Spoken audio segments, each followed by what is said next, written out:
오늘의 주요 뉴스입니다. 현대차가 오늘 CEO 인베스터 데이를 열고 중장기 미래 전략 현대웨이를 공개했습니다. 2033년까지 120조 원이 넘는 투자에 나서고 한 번 충전에 900km를 달리는 주행거리 연장형 전기차를 출시한다는 계획입니다. 임종용 우리금융그룹 회장이 오늘 손태승 전 우리금융회장의 친인척 부적정 대출 관련 사과 의사를 밝혔습니다. 임 회장이 조사 결과에 겸허히 따를 것이라고 말하면서 거취 변수도 커졌습니다. 미국 주식 주간거래 주문 취소 사태에 피해를 본 투자자들이 집단 소송 움직임을 보이고 있습니다. 증권사와 투자자 간 자율 조정이 무산되면서 금감원도 분쟁 조정 대상 여부에 해당하는지를 살펴본다는 계획인데 앞으로의 향방 짚어봅니다. 삼성 SDI가 미국 전기차 업체 GM과 손잡고 미국 내 전기차 배터리 생산 공장을 짓기로 확정했습니다. 전기차 캐즘에도 중장기 성장성에는 변화가 없을 것으로 보고 당초 계획한 투자를 이어가기로 했습니다.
여러분 안녕하십니까? 8월 28일 센 경제 라이브 시작합니다. 현대자동차가 오늘 CEO 인베스터 데이를 열고 중장기 미래 전략 현대웨이를 공개했습니다. 오늘 2033년까지 120조 원이 넘는 투자에 나서고 한 번 충전에 900km를 달리는 주행거리 연장형 전기차를 개발해 2027년부터 판매한다는 계획입니다. 이해랑 기자입니다. 현대차가 앞으로 10년간 총 120조 이상의 대규모 투자를 진행합니다. 2030년에는 연결 기준 영업이익률 10% 이상을 달성한다는 계획. 장재훈 현대차 사장은 오늘 서울 영등포구 콜레드 호텔에서 열린 CEO 인베스터 데이에서 새로운 중장기 전략 현대웨이를 공개했습니다. 현대차가 완성차를 넘어 다양한 모빌리티로 사업을 확장하고 수소 사회로의 에너지 전환에 매진하겠다는 전략입니다. 현대웨이는 불확실한 시장 환경 속에서 지속 가능한 리더십을 확보하기 위한 현대자동차만의 유연한 대응체계인 현대 다이나믹 캐피빌리티스를 통해 시장에 기민하게 대응하면서 모빌리티와 에너지라는 두 축을 중심으로 새로운 미래를 만들어나가기 위한 전략입니다. 현대차는 현대웨이를 통해 2030년 555만 대의 연간 판매량을 달성한다는 목표도 제시했습니다. 특히 전기차 모델은 21개까지 확대해 소비자의 다양한 선택지를 제공한다는 계획. 하이브리드 모델도 기존 7종에서 14종까지 확대하고 제네시스는 전기차 전용 모델을 제외한 전 차종에 하이브리드를 도입한다는 방침입니다. 이를 통해 2028년 지난해 판매량 대비 약 40% 증가한 133만 대를 글로벌 시장에 판매한다는 목표를 세웠습니다. 또 전기차와 하이브리드 차의 징검다리 역할을 해줄 주행거리 연장형 전기차 EREV도 선보입니다. 완충 시 900km 이상 주행할 수 있는 EREV는 2026년 말 북미와 중국에서 양산을 시작해 2027년부터 판매에 돌입할 예정입니다. 여기에 수소에너지 기술 역량을 강화하며 수소 생태계 구축에도 힘을 쓴다는 계획. 현대차는 시장 변화에 유연하게 대응하며 동시에 새로운 미래를 준비해 톱티어 그룹으로 도약하겠다는 목표입니다. 서울경제TV 이혜란입니다. 임종용 우리금융그룹 회장이 오늘 손태승 전 우리금융회장의 친인척 부적정 대출 관련 사과 의사를 밝혔습니다. 임 회장은 조사 결과에 겸허히 따를 것이라고 말함에 따라 거치 변수도 커졌는데요. 우리금융지주 이사회의 동양생명과 ABL생명 인수 결정도 금융당국 최종 승인이 막판 변수가 될 전망입니다. 이연아 기자입니다. 임종유 우리금융그룹 회장이 오늘 오전 손태승 전 우리금융회장의 친인척 350억 원 부적정 대출 관련 사과했습니다. 임 회장은 조사 혹은 수사 결과가 나오면 은행장을 포함해 임직원 모두 겸허하게 따를 것이라고 밝혔습니다. 이복현 금융감독 원장이 지난 25일 누군가는 책임을 져야 한다며 현 경영진 대상 작심 비판 후 내놓은 첫 입장입니다. 앞서 지난 12일에도 임 회장은 대국민 사과 메시지를 발표한 바 있습니다. 우리금융 대상 금감원의 추가 검사와 검찰의 압수수색 등 고강도 수사가 동시에 벌어지자 임 회장은 상당한 부담을 느껴 두 번째 입장 발표를 한 것으로 풀이됩니다. 현재 임 회장의 임기는 2026년 3월까지로 1년 이상 남아 거치 변수가 커진 상황입니다. 금융권에서는 임 회장이 현 상황에서 연임 가능성은 낮다고 판단하고 불명예 퇴진을 피하기 위한 행보라는 의견도 제기됩니다. 하지만 당국의 추가 검사와 검찰의 수사는 임 회장의 사과와 별개로 진행될 것으로 전망됩니다. 현재 금감원과 검찰은 현 경영진이 손 전 회장 친인척 부적정 대출건을 왜 당국에 보고하지 않았는지 은폐 의혹 등에 집중하고 있습니다. 한편 우리금융지주는 오늘 오전 이사회를 열고 동양생명과 ABL생명 인수를 결의 주식 매매 계약을 체결했습니다. 인수 지분과 가격은 동양생명 75.34% 1조 2,840억 원, ABL생명 100% 2,654억 원이고 총 인수가액은 1조 5,493억 원입니다. 마지막 변수는 금감원의 인수합병 승인 여부가 될 전망입니다. 우리금융지주가 동양생명과 ABL생명 최종 인수를 위해서는 당국 인허가 절차를 통과해야 합니다. 하지만 손 전 회장 친인척 350억 원 규모 부적정 대출 관련 금감원이 우리은행뿐 아니라 우리금융에도 제재를 가한다면 인수 자체가 어려워집니다.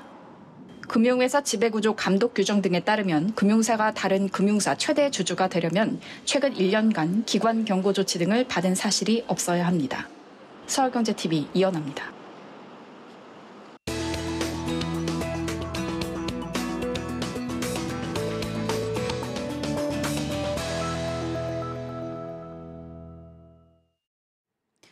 네, 미국 주식 주간 거래 주문 취소 사태에 피해를 본 투자자들이 집단 소송 움직임을 보이고 있습니다. 주간 거래 주문 취소는 물론 정규장 거래에도 차질이 있었던 주요 증권사들이 공식적으로 보상 책임이 없다는 최종적 판단을 내리면서입니다. 앞서 이번 사태의 중심에 있는 미국 대체거래소 블루오션도 같은 입장을 밝힌 바 있습니다. 자율조정이 무산됨에 따라 금융감독원은 분쟁 조정 대상 여부에 해당하는지를 살펴본다는 계획입니다. 이에 따라 지난 16일부터 셧다운 상태인 미국 주식 주간 거래 서비스 중단도 장기화할 전망입니다. 자세한 이야기 김보연 기자와 나눠보겠습니다. 안녕하세요. 네, 안녕하세요. 네, 6,300억 원대 계약 취소를 불러온 미국 주식 주간 거래 중단 사태에 대해서 설명해 주시죠. 네, 우선 이번 사태 주가가 폭락한 블랙먼데이였던 지난 5일이 시작입니다. 코스피 지수가 급락하자 투자자들이 미국 증시로 달려가 주문이 몰렸는데요. 거래량이 폭증하자 미국 ATS 블루오션은 오후 4시 30분쯤 19개 국내 증권사에 이날 오후 2시 45분 이후 체결된 주문에 대한 취소 통보를 했습니다. 그러면서 주간 거래 서비스도 조기 종료했죠. 이에 따른 계좌 원상 복구에 오랜 시간이 걸린 일부 대형 증권사에선 다음 날인 6일 새벽까지 정규장 매매에도 차질이 빚어졌습니다. 네, 미국 경기 침체 우려와 엔캐리 트레이드 청산 공포로 국내 증시가 폭발하자 놀란 투자자들이 사태에 대응하려 했지만 손발이 묶여버린 거네요. 네, 이번 피해를 본 투자자들은 이번 사태와 관련해 피해를 보상해달라는 민원을 제기했습니다. 다만 국내 증권사들은 지난 27일 해외 주식 거래 위험을 이미 알렸으므로 과실과 손해배상 책임이 없다는 내용을 담은 민원 회신문을 발송했습니다. 블루오션이 폭증한 주문을 처리하지 못한 것이 원인이란 입장인데요. 약관을 통해 해외 주식 투자의 유동성 위험을 고지했으며 계좌 복구 작업 지연에 따른 거래 재개 지연은 회사의 귀책 사유로 볼 수 없다는 게 증권사들의 공통된 논리입니다. 네, 블루오션의 거래 체결 시스템이 멈춰버리면 주간 거래를 할 수 없는 걸까요? 네, 블루오션은 미국 증권거래위원회 승인을 얻어 미국 주식 주간 거래를 제공하는 유일한 대체 거래소입니다. 국내 증권사 19곳은 블루오션을 통해 서학개미가 우리 시간 낮에도 미국 주식을 사고 팔 수 있도록 중개 서비스를 제공하고 있는데요. 블루오션의 거래 체결 시스템이 멈춰버리면 언제든지 주간 거래를 못하는 일이 일어날 수 있습니다. 실제 해당 서비스가 시작된 해인 지난 2022년 11월부터 지난해 9월과 11월, 올해 2월까지 미국 주식 주간 거래엔 문제가 빈번하게 발생한 바 있습니다. 지난 4월 19일에도 블루오션의 서버 장애로 인해 국내 전 증권사의 미국 데이마켓 서비스가 하루 동안 중단됐었습니다. 지난 16일부터 셧다운 상태잖아요. 이미 수시간 전에 체결된 주문까지 취소돼야 하는 초유의 사태가 발생한 만큼 블루오션의 확실한 시스템 안정성이 확인되어야 미국 주식 데이마켓 서비스가 재개될 것 같은데요. 네, 미국 주식 주간 거래 서비스를 제공하는 증권사 실무자들은 금융투자협회에서 향후 주간 거래 재개 여부를 비롯한 대응 방향을 논의했습니다. 이 자리에서 증권사들은 블루오션에 요구할 공동의 요건을 만들고 금투협을 중심으로 협의에 나서기로 했는데요. 블루오션의 확실한 시스템 안정성이 확인된 다음에서야 주간 거래를 재개한다는 입장입니다. 이에 한국 시간으로 내일 새벽에 있을 엔비디아 실적 발표에도 마켓이 열리지 않으니 즉각 대응은 힘들 것으로 전망됩니다. 마지막으로 가장 중요한 부분입니다. 그럼 투자자들은 피해 보상을 받지 못하게 되는 걸까요? 그건 아닙니다. 우선 2주의 자율 조정이 무산되면서 판단은 금융감독원으로 넘어갔습니다. 추후 증권사들이 고객 보상 요구를 수용하지 않은 이유를 금감원에 보고하면 분쟁 조정 대상인지를 검토할 예정입니다. 그 후 금감원이 분쟁 조정 대상이 아니라고 판단할 경우 투자자들은 증권사를 상대로 민사소송을 제기해야 하는데요. 현재 220명이 넘는 투자자들이 오픈 채팅방에서 피해 사실을 공유하면서 증권사를 상대로 집단 소송 준비를 하고 있는 것으로 확인됐습니다. 금융감독원이 어떤 판단을 내리냐에 따라 방향이 결정되겠습니다. 지금까지 김보연 기자였습니다. 감사합니다. 네, 감사합니다.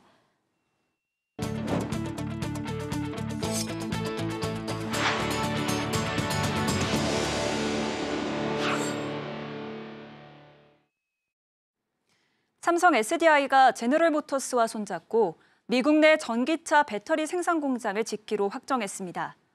전기차 캐즘에도 전기차 시장의 중장기 성장성에는 변화가 없을 것으로 보고 당초 계획한 투자를 이어가기로 한 겁니다. 삼성 SDI는 GM과 합작법인을 설립하고 북미 전기차 시장에서 점유율 확대에 나선다는 계획입니다. 이수빈 기자입니다. 삼성 SDI와 제너럴모터스가 미국 내 전기차 배터리 생산을 위한 합작법인을 설립하기로 했습니다. 양사는 지난해 3월 전기차 배터리 합작법인 설립을 위한 업무 협약을 체결하고 부지 선정 등 세부 사항에 대한 협의를 진행해 왔습니다. 합작법인은 인디애나주 뉴칼라일에 세워질 예정입니다. 확정된 계획에 따르면 양사는 2027년 양산을 목표로 약 35억 달러를 투자해 초기 연산 27기가와트시 규모의 공장을 설립하기로 했습니다.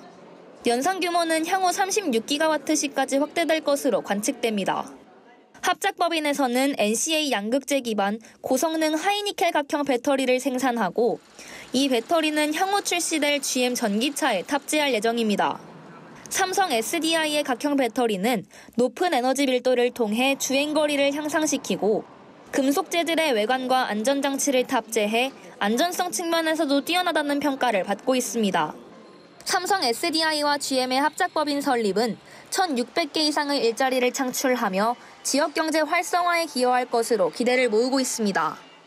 이번 계약 체결은 삼성 SDI와 GM 양사의 전기차 시장 성장성에 대한 확신을 바탕으로 이루어졌습니다. 앞으로도 삼성 SDI와 GM은 지속적으로 전략적 협력을 확대할 계획입니다. 삼성 SDI는 북미 전기차 시장을 선도할 프리미엄 배터리 생산 거점을 마련하고 각형 배터리 채용 고객사를 늘려 전기차 시장에서의 리더십을 강화해 간다는 계획입니다. 서울경제TV 이수빈입니다. K푸드 열풍 속 우리나라 현지의 맛을 적극적으로 해외에 전파하려는 기업들의 노력이 잇따르고 있습니다. 그중 롯데유통군은 싱가포르 유통시장 선점에 나섰는데요. 싱가포르 최대 유통사와 손을 잡고 자체 브랜드를 앞세운 다양한 상품을 현지에서 선보입니다. 이혜연 기자입니다.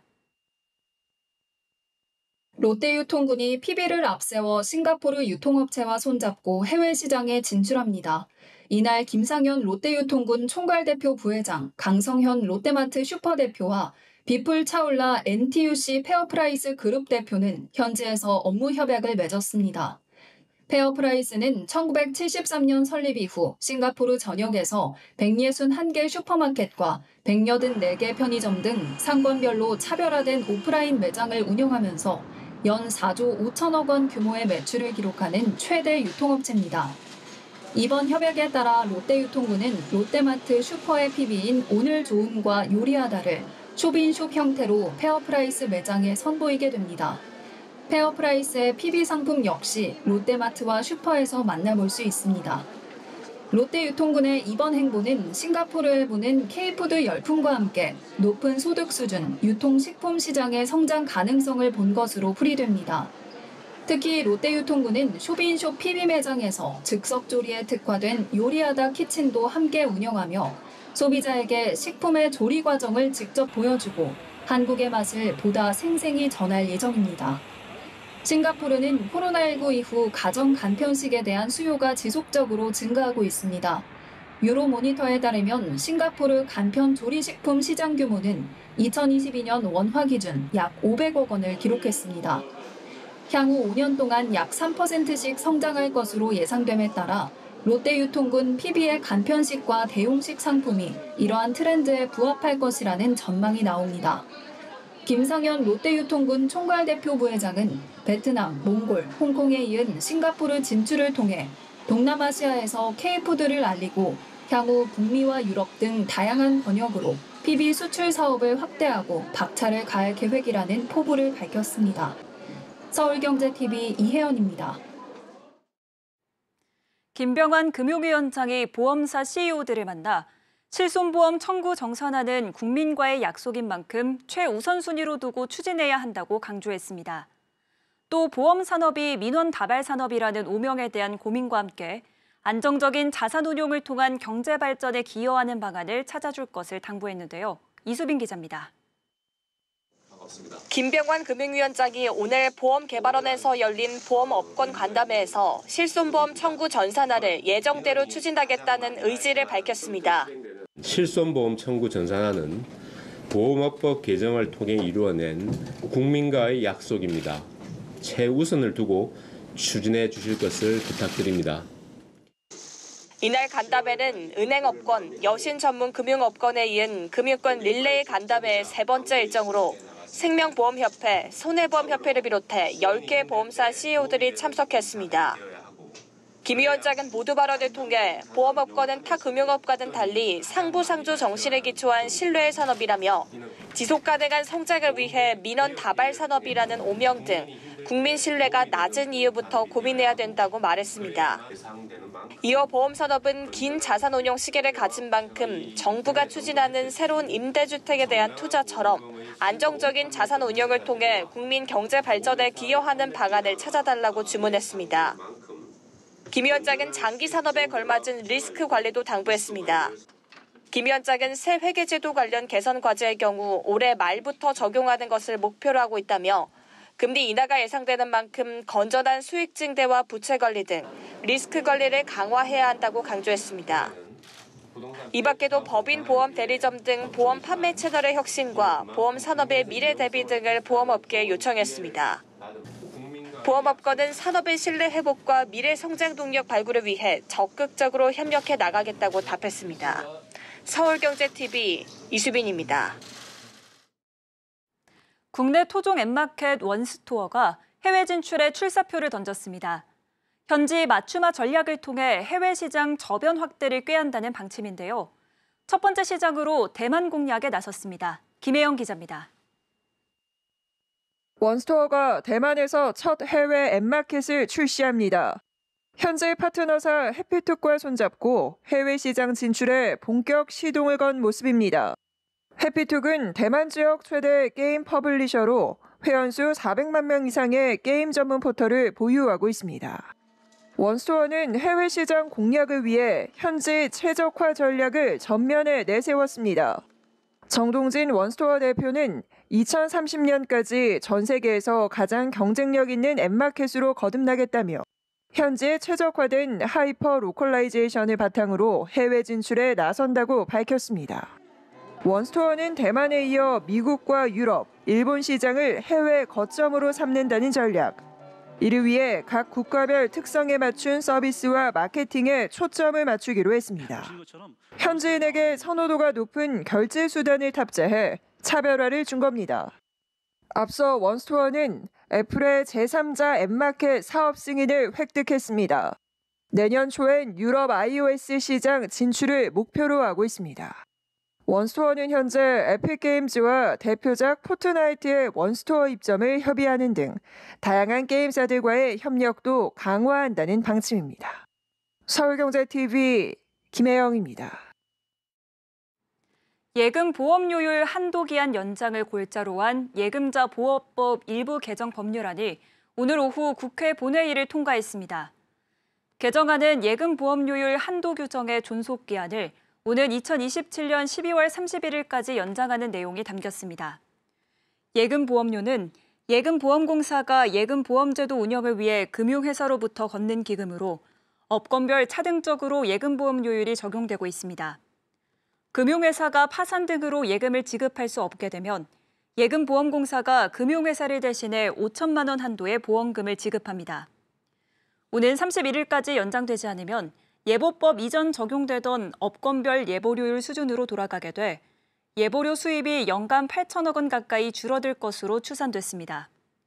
업권별 예금 보험료율이 낮아질 경우 예금보험 수입이 줄게 돼 예금보험기금의 부실 우려가 제기돼 왔습니다.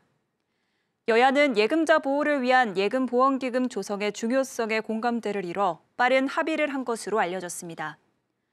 개정안은 재석 의원 290명 중 찬성 289명, 반대 1명으로 통과됐습니다. 한국 취향 30주년을 맞은 에어 캐나다가 한국 고객을 위한 맞춤형 서비스를 강화하겠다는 계획을 내놨습니다.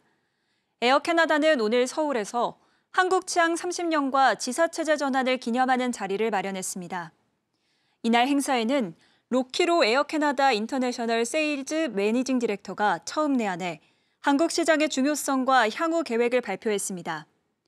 로키로 디렉터는 한국은 에어 캐나다의 글로벌 전략에서 중추적인 역할과 가치를 지닌 만큼 더욱 집중하고 있다면서 한국 고객을 위한 맞춤형 서비스와 더불어 새로운 시장 기회를 활용해 한국과 캐나다 간 연결을 더욱 강화할 계획이라고 말했습니다. 장은석 에어 캐나다 한국지사장은 한국에 취항한 지 30년이 된 올해 한국 지사 체제로 전환하게 된 건 뜻깊은 일이라면서 앞으로도 한국 시장에서의 입지를 더욱 넓혀가고 고객들에게 최상의 서비스를 제공하겠다고 밝혔습니다. 정부가 추석 민생안정 대책을 내놨습니다. 추석 연휴 기간 고속도로 통행료를 면제하고 KTX, SRT, 역기성 등은 할인해주기로 했습니다. 여기에 지역관광 활성화를 위해 비수도권 숙박 쿠폰을 50만 장 배포하고 사용기한도 오는 10월 중순에서 11월 말로 연장한다는 방침입니다. 삼성전자가 다음 달 6일 독일 베를린에서 열리는 국제가전박람회에서 인공지능 기반으로 더 편리하고 고도화된 삼성푸드 서비스를 선보인다고 밝혔습니다. 이 플랫폼은 식재료 관리, 레시피 제공, 주방 가정과 연계한 조리 등 식생활 관련 폭넓은 서비스를 제공할 예정입니다. 카카오의 콘텐츠 CIC가 모바일 다음 상단에 채널 탭을 오픈했습니다. 이용자 취향에 맞는 인기 콘텐츠를 제공함으로써 콘텐츠 포털로서 입지를 강화한다는 전략입니다. HD 한국조선해양이 아시아 소재 선사와 에카 석유가스 운반선 두 척에 대한 건조 계약을 체결했습니다. 총 수주 금액은 1,973억 원으로 이번 계약까지 포함해 연간 수주 목표 135억 원 달러의 124%가량을 달성했습니다.